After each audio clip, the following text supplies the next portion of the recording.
Within everybody's craft that I interview, I like to ask them if somebody was starting out in their place, what would you tell them? Like, how would you tell them to pursue something that you guys are doing right now? So I'll kind of stick to the entrepreneur aspect. When we dropped out, despite having that client, I still went through personally like a crisis of, I'm not going to make enough money. I'm not going to do anything with me of meaning, for a month or two of extremely just mental, like, I don't know what I'm doing with my life. The advice I would give somebody in that position, and maybe the school position that wants to get past that, is finding a mentor specifically that has experienced some kind of success, even if it's not in the field that you wanted to. So I found a guy that lived near me that drove like a supercar.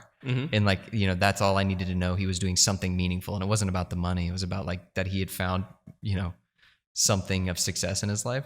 And so I reached out to him and said, hey, I just need to talk. Like, and it turned out he, ran a successful business. We're still close today. And so like I would say, as a kid struggling to find meaning, whether that's making enough money or doing something fulfilling, I would say find a mentor. Yep. And then somebody that's actually a successful mentor, because, you could have friends to talk to, and they could, give you some sort of emotional support and comfort, but find somebody that maybe is older and has some kind of success to make you super uncomfortable. I think this is a really important aspect. Can you tell them how you actually got in contact with him? Yeah, I drove by his house. I lived in a very medium or middle class neighborhood, super comfortable life growing up. There was this one guy that lived a couple streets down who lived in like a castle among small houses, which is awesome. So going to high school, I drove by his house every day, and like Monday he had a Lamborghini, Tuesday he had a Ferrari, Wednesday he had an Audi.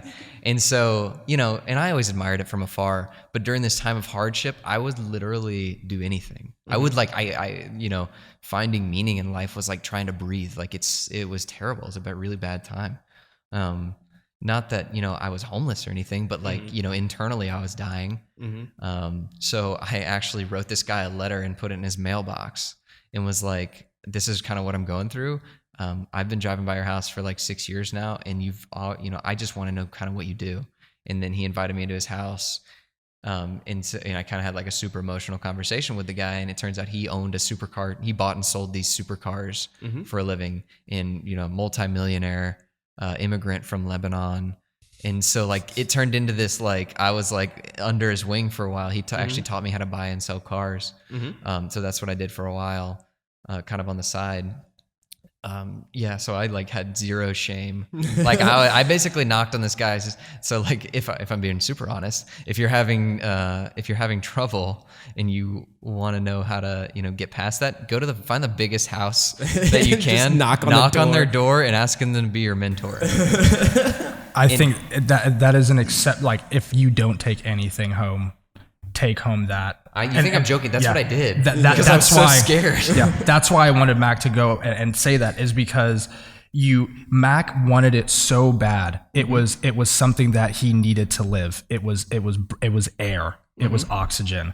And it's almost like sometimes that's how bad you have to want either success or whatever it is for you to actually go out there and make shit happen. Ultimately, that's all that entrepreneurship is going out there and making shit happen. Yeah.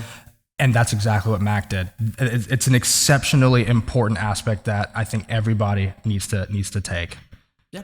Exceptionally important. Real. The real talk on the Passion in Progress podcast. Where can they find you?